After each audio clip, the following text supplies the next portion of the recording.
Top quality और consistent performance के लिए सिर्फ सिल्वर पंप्स। टॉप क्वालिटी और कंसिस्टेंट परफॉर्मेंस के लिए सिर्फ सिल्वर पंप्स, नाम याद रखना। गेल्या महिनाभरापासून राज्याच्या राजकारणामध्ये शिवसेना उद्धव बाळासाहेब ठाकरे पक्षाचे अध्यक्ष उद्धव ठाकरे आणि मनसेचे अध्यक्ष राज ठाकरे हे दोन बंधू एकत्र येणार का याची चर्चा जी आहे ती सुरू आहे। प्रत्यक्ष अप्रत्यक्षरित्या दोन्ही पक्षाचे नेते जे आहेत ते युतीवरती थेट बोलताना पाहायला मिळतात। खरंच महाराष्ट्राच्या राजकारणामध्ये दोन बंधू एकत्र येणार आहेत का या संदर्भात बोलण्यासाठी आपल्यासोबत मनसेचे नेते प्रकाश महाजन सर आहेत। आपण थेट त्यांच्याशी संवाद साधणार आहोत। सर, गेल्या महिन्याभरापासून राज्यामध्ये ही चर्चा सुरू आहे की दोन ठाकरे बंधू जे आहेत ते एकत्र येतील का। चर्चा नक्की होतीये का किंवा प्रत्यक्ष अप्रत्यक्षरित्या किंवा कुणी पाऊल उचलायचं याच्यावरून काय अडलंय? मला असं काही वाटतं की कुणी अगोदर बोलावं कुणी नाही याच्यावर तर काही अडलेलं नाही, पण उद्धव साहेबाकडून योग्य प्रस्ताव जर राज साहेबाकडे आला तर राज साहेब त्याचा विचार करतील। अजून तसा प्रस्ताव आला नाही। प्रसार माध्यमातूनच आम्हाला त्यांच्या भावना कळतात आणि प्रसार माध्यमातून युती होत नसते किंवा तुटत नसते हे साधं राजकारणातलं सोपं गणित आहे। त्याच्यामुळे त्यांचा प्रस्ताव ज्यावेळेस राजसाहेबांकडे येईल त्याच्यावर नंतर विचार होईल। त्यानंतर अशी एक माहिती मिळते, तुम्ही असं म्हणालात की आता प्रसार माध्यमातून त्यांची भावना जी आहे ती आम्हाला कळते। जी एक माहिती मिळते ती म्हणजे नातलगांच्या माध्यमातून दोन्ही भावांमध्ये संवाद जे आहे ते होण्याची शक्यता आहे किंवा राज ठाकरे आणि उद्धव ठाकरे यांचं प्रत्यक्षरित्या अजून तरी संवाद झालेला नाही, कदाचित तो पुढच्या काळामध्ये होऊ शकतो। नातेवाईकांमध्ये सुद्धा एक सूर पाहायला मिळतो की दोघांची युती जी आहे ती झाली पाहिजे, त्याच्यामध्ये तथ्य किंवा सत्यता आहे? ही माहिती म्हणजे माझ्यापर्यंत येण्याचं तसं काही कारण नाही आणि म्हणजे असे जर काही प्रयत्न होत असतील तर ते स्वागतार्ह आहेत ना। मात्र आता एकीकडे ही युतीची चर्चा होत असतानाच राष्ट्रवादी काँग्रेस शरदचंद्र पवार पक्षाचे जे अध्यक्ष आहेत शरद पवार असं म्हणाले की राज ठाकरे यांच्या सभांना गर्दी होते मात्र त्याचं मतांमध्ये रूपांतर होत नाही, मात्र दुसऱ्या बाजूला जे उद्धव ठाकरे आहेत ते मात्र त्याचं रूपांतर मतांमध्ये करू शकतात। शरद पवारांच्या वक्तव्याकडे कसं पाहता, याचा राजकीय अर्थ घ्यायचा की मग उद्धव ठाकरे आणि राज ठाकरे यांच्या युतीची चर्चा होत असताना उद्धव ठाकरे सध्या महाविकास आघाडीमध्ये आहेत, महाविकास आघाडी अजूनही संपुष्टात आलेली नाही, म्हणजे त्यांची युती जी आहे ती आपल्याला पाहायला मिळाली।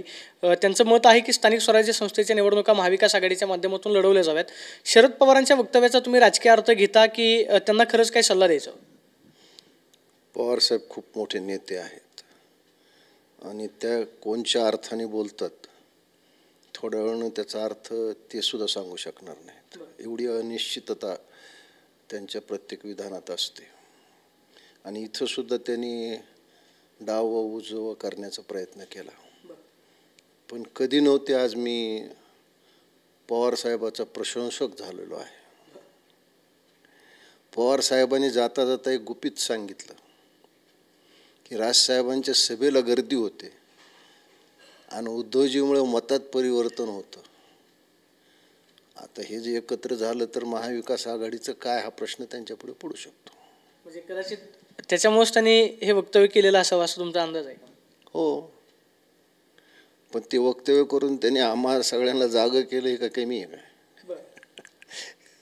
काय? तुम्ही कोणत्या अर्थानं सावध राहणार? मग युती झाली पाहिजे? मी म्हणलं नाही, मी पवार साहेबांच्या अर्थाचा मी सकारात्मकच विचार करतो की एक क्षमता माझ्या नेत्याजवळ आहे, दुसरी क्षमता त्यांच्याजवळ आहे। या दोन्ही क्षमता, मी काही भविष्यवेत्ता नाही आहे, माझे नेते राजसाहेब जे निर्णय घेतील तो मला मान्य असेल, शिरसावंद असेल, मी तसं काम करेल। मी एक सैनिक माणूस आहे, पण पवार साहेबांनी महाराष्ट्राला सुचवलंय की बघावं असं आहे। त्यांना उद्धव ठाकरेंना काय प्रत्यक्षरित्या सांगायचं होतं का मग अशा वक्तव्यांमध्ये? असाच अर्थ दिसतो। आता महाविकास आघाडीचं महाराष्ट्रात काय भवितव्य आहे स्वतः पवार साहेबांना माहिती, कारण त्यांनी काही संसदेचं अधिवेशन बोलवावं या विरोधी पक्षाच्या मागणीवर सही नाही केली। त्याच्यामुळे त्यांना काय सुचवायचं ह्याच्यातून ज्याला जसा अर्थ काढायचा त्यांनी काढायचा। मी चांगला अर्थ काढतो, मी कधी वाईट अर्थ काढत नाही की माझ्या नेत्याजवळ लोक गोळा करण्याची क्षमता आहे, त्यांच्याजवळ त्याच्या मतात परिवर्तन करण्याची क्षमता आहे। जर हे दोन्ही एकत्र आलं तर हा मणिकांचन योग झाला तर काही वेगळं होऊ शकतं असं शरद पवार साहेबांना सुचवायचं। कधी नव्हतं त्यांनी वडिलकीच्या नात्याने हा सगळा सल्ला दिला असं मला वाटतं। नाही मात्र मग आता राज्यामध्ये शरद पवारांचे राष्ट्रवादी, उद्धव ठाकरेंची शिवसेना आणि काँग्रेस जे आहे ते महाविकास आघाडीमध्ये आहेत. जर उद्धव ठाकरे आणि मनसेची युती झाली तर ते मग महाविकास आघाडीमध्ये जातील की मग उद्धव ठाकरे आणि राज ठाकरे स्वतंत्र होतील? हा म्हणजे जर तरचा प्रश्न आहे, त्याचं आज फार उत्तर देणं फार लवकर ठरेल. शेवटी हा निर्णय काय होईल ते आत्ता मी सांगू शकत नाही. त्याच्यामुळे त्याचं आता त्याच्यावर काय भाष्य करणं सुद्धा सोयीचं नाही. राज ठाकरेंचे आणि तुमचे संबंध चांगले आहेत, तुम्ही अनेक वर्ष मनसेमध्ये काम करता. एक मनसेतला नेता किंवा मनसेचा पदाधिकारी म्हणून तुमची वैयक्तिक भावना काय आहे? जर दोन ठाकरे बंधू एकत्र आले तर त्याचा परिणाम महाराष्ट्राच्या राजकारणावरती कसा होईल? विशेषतः मुंबई महापालिका असेल किंवा स्थानिक स्वराज्य संस्थेच्या निवडणुका ज्या आहेत त्या तोंडावरती आहेत, त्याचा कसा परिणाम जो आहे तो तुमच्या युतीचा राज्याच्या राजकारणावरती पडेल? हे पहा, राजसाहेबांनी काय निर्णय घ्यावा हे मी प्रसारमाध्यमातून त्यांना सांगणे इतका मोठा नाही. मी एक साधा कार्यकर्ता आहे. स्वतःहून सुद्धा मी त्यांना सल्ला द्यावा म्हणजे माझी मर्यादा सोडण्यासारखं. त्यांनी मला विचारलं तर मला काय बोलायचं आहे मी त्यांना बोलेल, पण प्रसारमाध्यमासमोर मी ही गोष्ट बोलणार नाही, तो माझा मर्यादाभंग होईल. पण एक साधं राजकारणातलं एक गणित आहे, 1 आणि 1 2 होत नाही तर राजकारणात 1 आणि 1 11 होतं. हे गणित राजसाहेबांना सुद्धा माहिती आहे.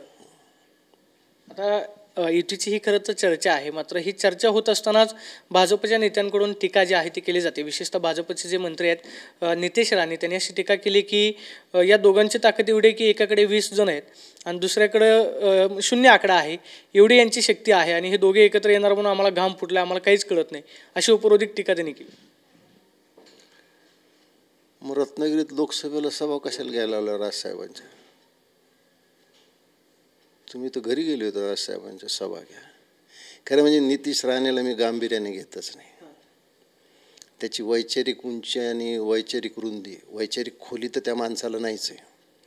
त्याची वैचारिक उंची म्हणजे नितेश राणे उभा राहिले तर त्यांची उंची लवंगे एवढी होते आणि ते बसले तर ते विलायची एवढे होतात. अशा माणसाचं काय सिरियसली घ्यायचं? तो त्याच्या मानाप्रमाणे म्हणजे उंचीप्रमाणे आणि रुंदीप्रमाणे सल्ले देत असतो.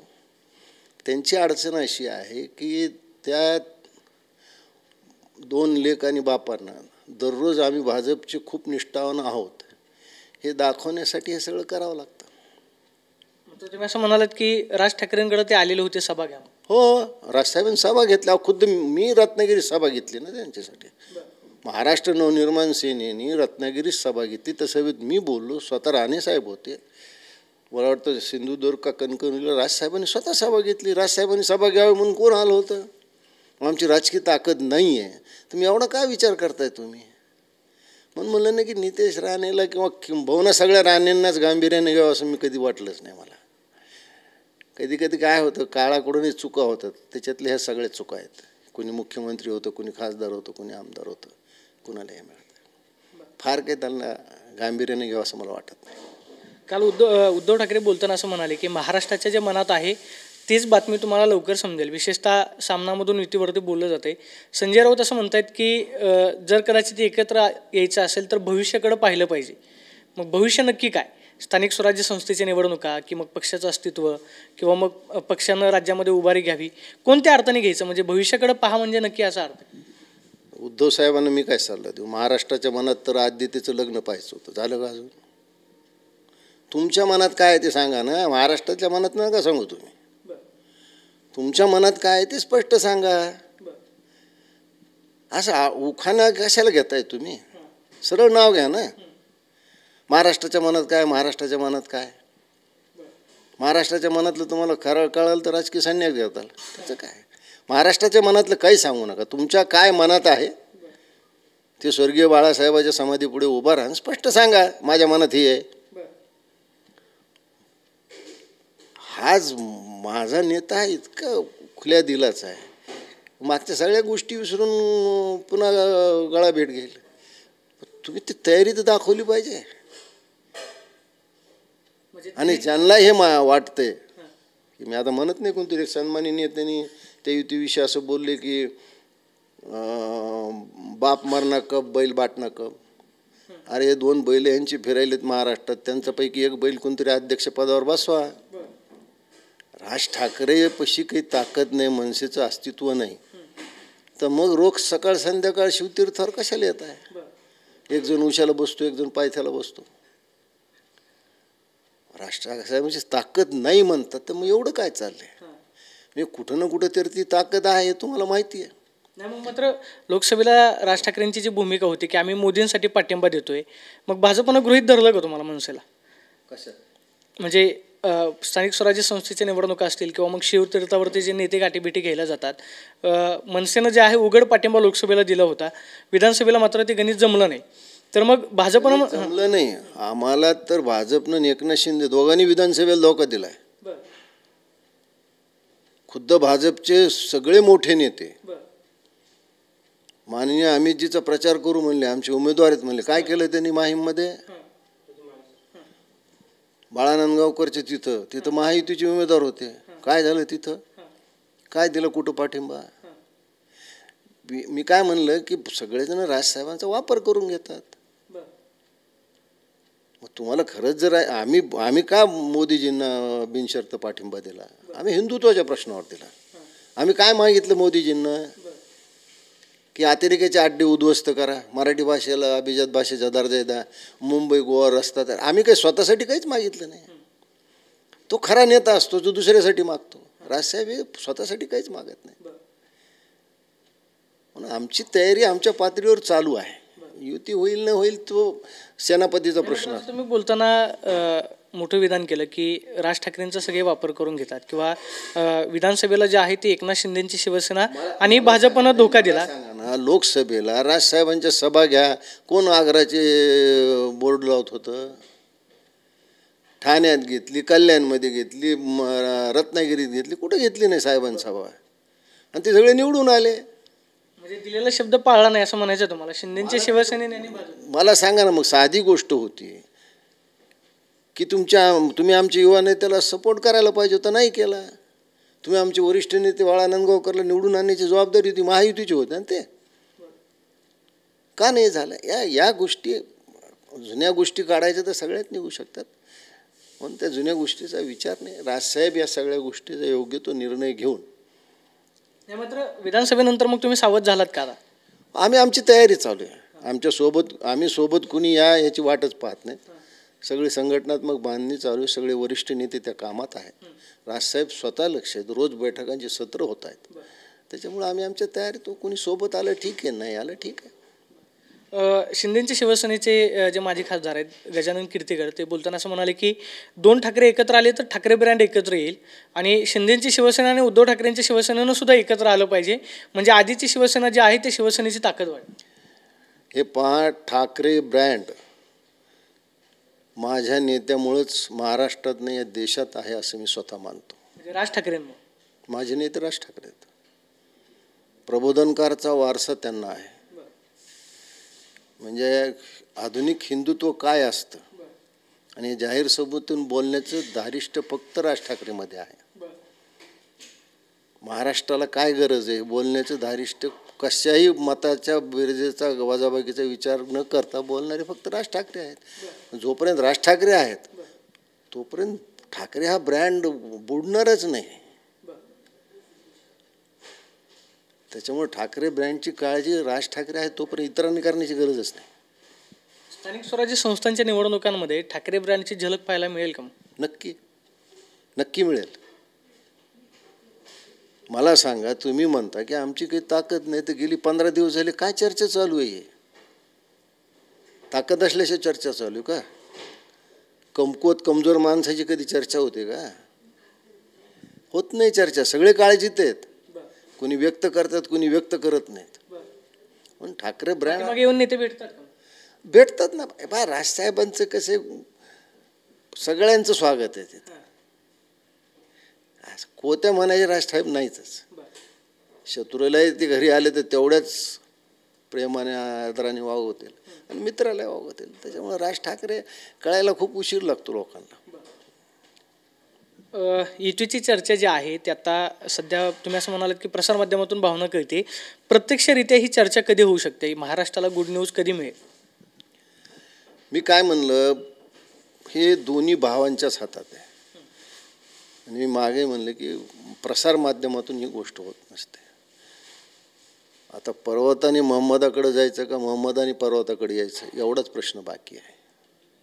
त्याच्यानंतरचं होऊ शकतं सर. होऊन जाईल. त्याच्यामुळं कुणी येऊन त्यात पुढाकार घ्यायचा एवढीच गोष्ट आहे. मी तुम्हाला योग्य प्रस्ताव राजसाहेबाकडे आला योग्य व्यक्तीकडून प्रसारमाध्यमातून, नाही तर राजसाहेब त्याच्यावर निश्चित विचार करतील. एक वेगळा प्रश्न आहे.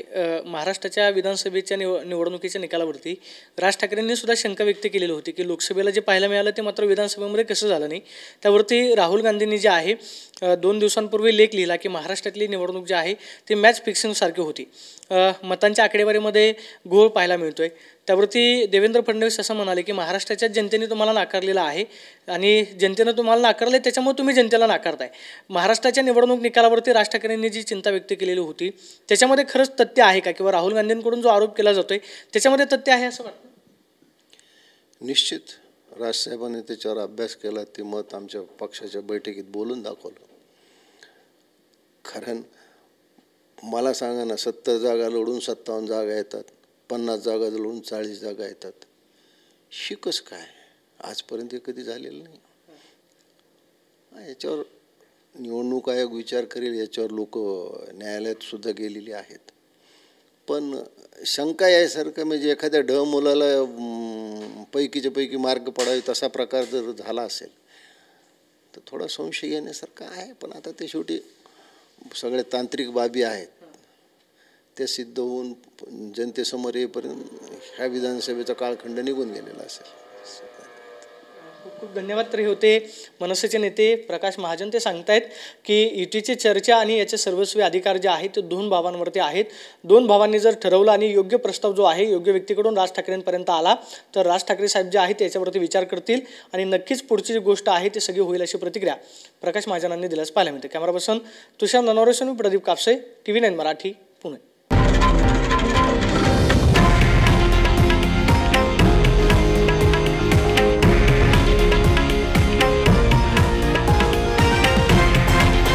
हे आहे देशातील नंबर 1 न्यूज नेटवर्क आणि आपण पाहत आहात TV9 मराठी, एकमेव.